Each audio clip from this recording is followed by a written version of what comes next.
Everyone, it's me Anjali Verma and welcome back to my channel study warehouse. आज की इस video में हम लोग बात करने वाले हैं कि आखिरी के जो हमारे पास 7 दिन बचे हैं इसमें हमें कैसे प्रिपेयर करना है फॉर केमिस्ट्री। तो देखो, केमिस्ट्री में आपको बहुत अच्छा खासा गैप मिला है। फिजिक्स में तो एक ही दिन का गैप मिला था, जिसमें मुझे पता है बहुत सारे बच्चे तो अच्छे से प्रिपेयर ही नहीं कर पाए एंड इसीलिए उनका एग्जाम अच्छा नहीं गया। बट अभी केमिस्ट्री में आप लोगों के पास टाइम है कि आप लोग कम बैक कर सको, क्योंकि अच्छा खासा गैप मिला है। और केमिस्ट्री में तो इतना ज़्यादा सिलेबस भी नहीं है, सिर्फ हमारे पास 10 ही चैप्टर्स रह गए हैं सिलेबस में। पहले तो इतने सारे चैप्टर्स थे, अब इतने सारे चैप्टर्स डिलीट हो गए हैं, लिमिटेड चैप्टर्स आप लोगों के पास हैं। तो आपको इन्हीं चैप्टर्स को अच्छे तरीके से प्रिपेयर करना है। क्या क्या चीज़ें आपको फॉलो करनी है फिजिकल केमिस्ट्री में, इनऑर्गेनिक में, ऑर्गेनिक में, क्या मोस्ट इंपॉर्टेंट क्वेश्चंस हैं, हर एक चीज़ मैं आज की इस वीडियो में आपको बताने वाली हूँ। तो इस वीडियो को लास्ट तक देखना। तो सबसे पहले तो यार, अगर हम लोग डिस्कस करें ब्रांचेस की, तो आपको पता है कि फिजिकल केमिस्ट्री है, इनऑर्गेनिक है एंड ऑर्गेनिक है। पहले के जो हमारे 3 चैप्टर्स हैं, solutions, electrochemistry and chemical kinetics, वो आ जाते हैं हमारे फिजिकल केमिस्ट्री में। फिर है DNF block elements and coordination compounds, तो वो है इनऑर्गेनिक केमिस्ट्री में। बाकी के जो हमारे सेकंड बुक के 5 चैप्टर्स हैं वो हमारी ऑर्गेनिक केमिस्ट्री में आते हैं and this organic chemistry is most important. इसमें आप कोई भी चैप्टर छोड़ नहीं सकते हो, क्योंकि जितने भी चैप्टर्स हैं वो इंटरलिंक्ड हैं, सारी रिएक्शंस इंटरलिंक्ड हैं। और आपको पता है ऑर्गेनिक में सबसे ज़्यादा कन्वर्जन टाइप के क्वेश्चंस आते हैं, उसमें हर एक रिएक्शन आपको पता होनी चाहिए। स्पेशली जो हमारे पास नेम रिएक्शंस हैं उसमें से तो एक भी रिएक्शन आपको नहीं छोड़नी है, ठीक है। अब हमें सिलेबस कैसे कंप्लीट करना है, तो सिर्फ अभी आपको वन शॉट लेक्चर्स ही प्रेफर करने हैं, 10-10 घंटे के लेक्चर नहीं आपको देखने हैं। अभी सेल्फ स्टडी सबसे ज़्यादा मैटर करती है, तो मैंने चैनल पे ऑलरेडी वन शॉट्स डाल दिए हैं, जिसमें 1 से 2 घंटे में हमने पूरा जो चैप्टर है कंप्लीट कर दिया है विद प्रॉपर नोट्स। हर एक चीज़ नोट्स में मेंशन्ड आपको मिल जाएगी। तो अगर आपको मान लो लेक्चर देखने का भी टाइम नहीं है, आप चाहते हो कि नोट्स से मैं एक बार रिविजन कर लूँ, तो नोट्स भी मैंने प्रोवाइड कर दिए हैं टेलीग्राम ग्रुप पे, लिंक डिस्क्रिप्शन में है, नेम है स्टडी वेयर हाउस 2.0, जाके ज्वाइन कर लो और पीडीएफ्स को डाउनलोड कर लो एंड अपना रिवीजन अच्छे तरीके से करो, ठीक है। तो अगर किसी का भी सिलेबस कंप्लीट नहीं है, तो सिलेबस कंप्लीट करने के लिए भी आप वन शॉट लेक्चर्स को यूज कर सकते हो। या किसी को लगता है कि यार कुछ चीजें मैं भूल गई हूँ, एक बार रिविजन करना बहुत जरूरी है, तो रिविजन के लिए भी आप लोग 2x स्पीड में इन वन शॉट लेक्चर्स को देख सकते हो, ठीक है। चलो, उसके बाद जो हमें पहले के 5 दिन मिल रहे हैं उसमें you have to make sure कि आपका जो सिलेबस है वो कंप्लीट हो जाए, ठीक है। जिनका सिलेबस कंप्लीट था पहले ही, अभी उन लोगों को अच्छे तरीके से रिवीजन करना है एंड इसके साथ साथ you have to practise questions, ठीक है। ऐसा नहीं कि क्वेश्चंस हम लोग लास्ट में करेंगे, जब जो चैप्टर आप लोग पढ़ रहे हो उसके साथ साथ आपको क्वेश्चंस प्रैक्टिस करने हैं। तो एक तो हमारे पास चैप्टर वाइज क्वेश्चंस होते हैं, जो कि आप या तो एनसीईआरटी के कर सकते हो, ठीक है, या फिर आपके पास क्वेश्चन बैंक है, वहां पर से भी आप क्वेश्चंस को प्रैक्टिस कर सकते हो, या फिर पीवाईक्यूज। नाउ पीवाईक्यूज तो मोस्ट इंपॉर्टेंट है ही, पीवाईक्यूज आपको स्किप नहीं करने हैं। एटलीस्ट लास्ट 5 ईयर्स के तो आपको देख ही लेने हैं, क्योंकि पिछले 5 साल के मोस्ट रेलेवेंट है। इसमें कॉम्पिटेंसी बेस्ड क्वेश्चंस जो असर्शन रीजन है, एमसीक्यूज हैं, ये सब भी आपको मिल जाएंगे, ठीक है। देन जो हमारे पास लास्ट के 2 दिन हैं उसमें आपको सिर्फ सैम्पल क्वेश्चन पेपर्स ही प्रैक्टिस करने हैं। तो सबसे पहले सारे चैप्टर्स आपने पढ़ लिए हैं अच्छे तरीके से, उनको एक बारी जल्दी से रिवाइज कर लेना है नोट्स की हेल्प से। उसके बाद आपको सैम्पल क्वेश्चन पेपर्स प्रेफर करने हैं। सैम्पल क्वेश्चन पेपर्स हमें कौन से प्रेफर करने हैं, तो ओसवाल पब्लिशर्स के सैम्पल पेपर्स को आप लोग प्रेफर कर सकते हो, क्योंकि सबसे पहले तो इसमें ब्लूप्रिंट मिल जाता है, जिसमें हर एक चीज़ मेंशन्ड है कि कौन सा क्वेश्चन कहाँ पर से आया है, कौन से चैप्टर से आया है, कितने नंबर के क्वेश्चन आपको प्रैक्टिस करने हैं उस चैप्टर से, पूरा जो ब्लूप्रिंट है आपको मिल जाता है। उसके बाद सैम्पल पेपर्स हैं, तो कुछ तो यहाँ पे सॉल्व हैं, तो आप लोग पहले सोल्यूशन देख के भी कर सकते हो, क्योंकि मुझे पता है बहुत सारे बच्चों को दिक्कत आती है, क्योंकि पीवाईक्यूज में तो इजी लेवल वाले क्वेश्चंस होते हैं, बट सैम्पल पेपर में थोड़े से हार्ड लेवल वाले क्वेश्चंस होते हैं, इसीलिए हमसे पहले प्रैक्टिस नहीं होते हैं। तो कुछ सैम्पल पेपर्स जो सॉल्व हैं उनके आप सोल्यूशन भी देख सकते हो, सोल्यूशन देख के आप लोग सॉल्व कर सकते हो। बट जो यहाँ पे अनसॉल्व पेपर्स गिवन है ना, उनको आपको खुद से सॉल्व करना है। कोई बात नहीं, गलतियाँ करोगे, that is completely okay, but खुद से पहले एक बार ये सॉल्व करो और एनालाइज करो, क्योंकि सिलेबस आपने कंप्लीट कर लिया है, पीवाईक्यूज आपने कर लिए हैं, कुछ सॉल्व पेपर्स भी आपने कर लिए हैं। अब आपको खुद को एनालाइज करना है कि कितने पेपर्स मैं खुद से अब प्रैक्टिस कर पा रही हूँ, ठीक है। बहुत सारे क्वेश्चंस दूंगे जो आपको मे बी ना आए, दैट इज कम्प्लीटली ओके, उनका फिर आप सोल्यूशन देखो, बट जो अनसॉल्व है पहले आप लोग उनको सॉल्व कर लो। इनका सोल्यूशन भी आपको मिल जाएगा, इस बुक में ही क्यूआर कोड मेंशन रहता है, जब आप इस क्यूआर को स्कैन करोगे तो आपको जो सोल्यूशन है इन अनसॉल्व पेपर्स का वो भी मिल जाएगा। इसके अलावा जो 2025 का बोर्ड एग्जाम का पेपर है ना, वो भी इस बुक में आपको मिल जाएगा। तो इसकी जो बाय लिंक है मैंने डिस्क्रिप्शन में प्रोवाइड कर दी है। केमिस्ट्री और मैथ्स के लिए ये वाली सैम्पल पेपर बुक को अपने लिए डेफिनेटली परचेस कर लो। इसके अलावा इनका एक ऑनलाइन प्लेटफॉर्म भी है oswal.io, जहाँ पर से आप लोग सेल्फ प्रैक्टिस के लिए क्वेश्चंस भी प्रैक्टिस कर सकते हो। तो आप लोग इस वाले प्लेटफॉर्म को जाके भी चेक कर लो, लिंक अगेन इसकी मैंने डिस्क्रिप्शन में प्रोवाइड कर दी है, ठीक है। चलो आगे बढ़ते हैं। अब फिजिकल केमिस्ट्री में सबसे ज़्यादा इंपॉर्टेंट चीज़ हमारे पास क्या है? सो फिजिकल केमिस्ट्री में सबसे इंपॉर्टेंट थ्योरी है, आपको पता है, ठीक है। इसके अलावा यहाँ पे बहुत सारे फॉर्मूलाज भी है ना, तो यहाँ पर न्यूमेरिकल्स भी पूछे जाते हैं, और न्यूमेरिकल्स जो मैक्सिमम आते हैं वो एनसीईआरटी या पीवाईक्यू से आते हैं। तो न्यूमेरिकल्स के लिए एनसीईआरटी के जितने न्यूमेरिकल्स हैं, चाहे वो इंडेक्स वाले हों, बैक एक्सरसाइज के हों, उनको आप लोग देख लो, ठीक है। और पीवाईक्यूज तो आपको देखने ही हैं पास्ट 5 ईयर्स के, तो वहाँ पर भी जो भी न्यूमेरिकल्स हैं वो आपको मिल जाएंगे, एंड उनको डेफिनेटली प्रैक्टिस कर लेना, ठीक है। एंड जब भी न्यूमेरिकल आप लोग सॉल्व करते हो, यूनिट मेंशन करना बिल्कुल मत भूलना, and even mention the formula. कई बार क्या होता है ना, अगर आपने फॉर्मूला मेंशन नहीं करा है, आपने as it is value put करके सीधे आंसर निकाल दिया है, मान लो वो गलती से गलत हो गया, ठीक है, आपको मिलेगा 1 0। बट अगर आपने फॉर्मूला फर्स्ट स्टेप पे मेंशन करा था, टीचर उसको कंसिडर करते हैं, आधा नंबर एटलीस्ट वो आपको दे देते हैं।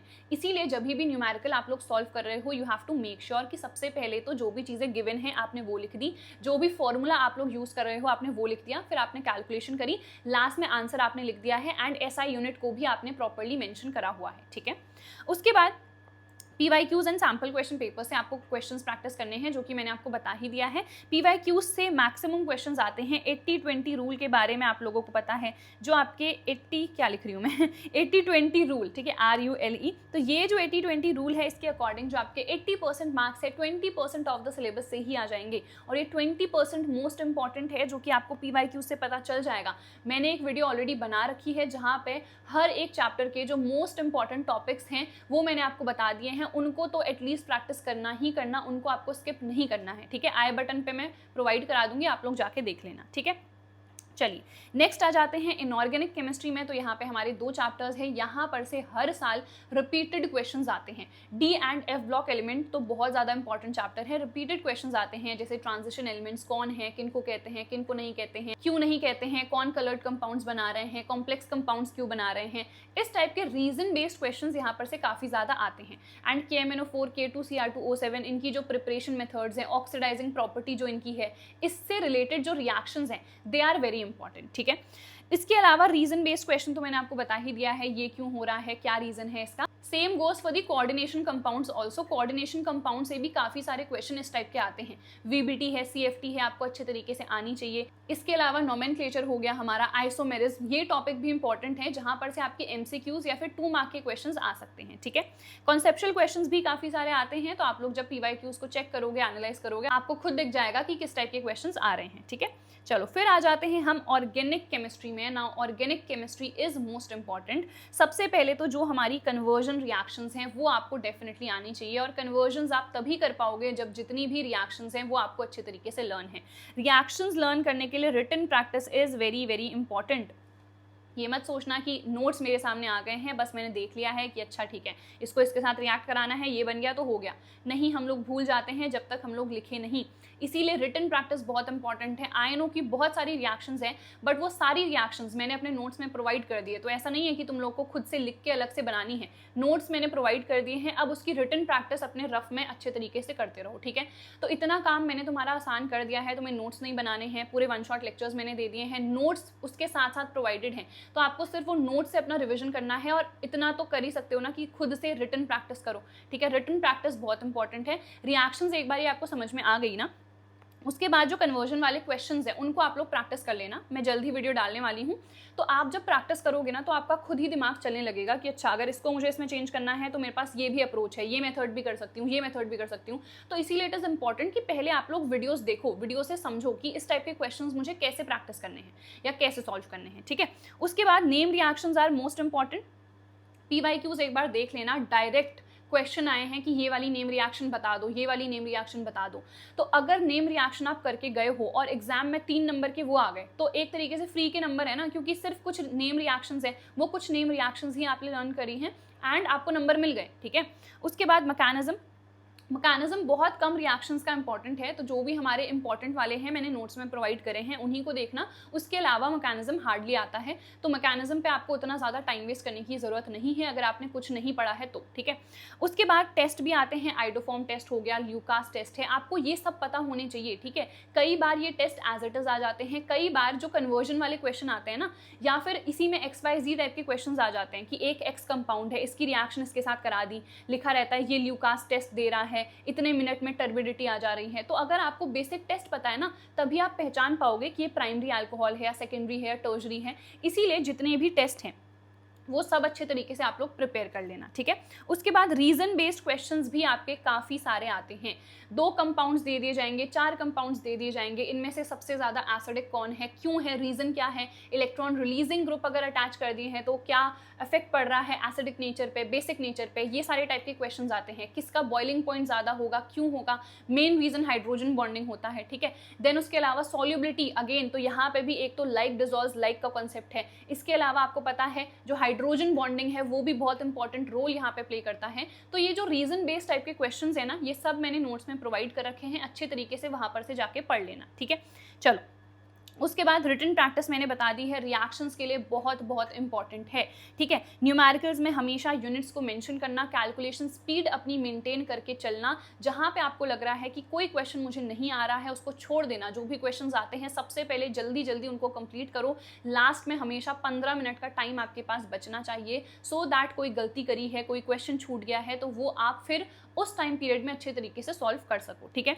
देन फॉर्मूलाज अच्छे तरीके से रिवाइज कर लेना। ज़्यादा फॉर्मूलाज फिजिक्स में थे, यहाँ केमिस्ट्री में तो लिमिटेड ही हैं क्योंकि 3 चैप्टर्स में ही हैं बस फॉर्मूलाज, तो उनको अच्छे तरीके से रिवाइज कर लेना। एंड 80-20 रूल के बारे में मैंने आपको बता ही दिया है, जो मोस्ट इंपॉर्टेंट टॉपिक्स हैं हर चैप्टर के, उसकी वीडियो मैंने डाल रखी है, आप लोग चैनल पे जाके देख लो। इसके अलावा कौन कौन से लेक्चर्स आपको चाहिए हैं मुझे बता देना। सबसे पहले आपको बहुत सारे PYQs तो मैं प्रैक्टिस करवाने ही वाली हूँ। इसके अलावा जो ऑर्गेनिक के कन्वर्जन्स हैं, या फिर अगर आपको चाहिए है कि एक ही लेक्चर में हम लोग complete physical chemistry, complete organic chemistry, complete inorganic कर लें, तो ये सब कुछ आप लोग मुझे कमेंट सेक्शन में बता देना। सो दैट इज इट, हम लोग मिलेंगे हमारी अगली वीडियो में यार। तब तक ऑल द वेरी बेस्ट, अच्छे तरीके से प्रिपेयर करो, अच्छा खासा टाइम है तो प्लीज़ इसको यूटिलाइज करो। अगर फिजिक्स का एग्जाम अच्छा नहीं गया है उसको भूल जाओ, अभी बस फोकस करो अपने केमिस्ट्री के एग्जाम में, फिर आगे के जितने भी एग्जाम्स हैं उन पे आप लोगों को फोकस करना है।